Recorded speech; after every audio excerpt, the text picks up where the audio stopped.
asimetriya özünüzdən də o bilirəm, amma dərinizdə düşmələr var, dərinizdə sallanmalar çoxdur.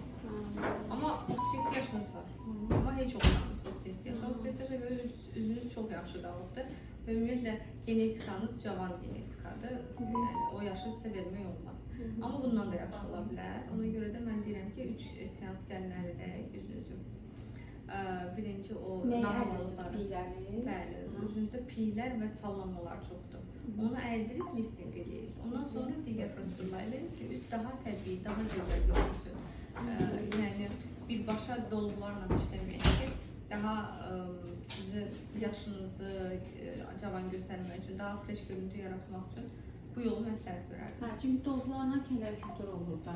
Kələ-kötürlük əksinə dolgu ilə gedir, amma üzünüzdə o qədər kələ-kötürlük var ki, onu ilk növbədə əridib sonra eləsək daha məsləhət.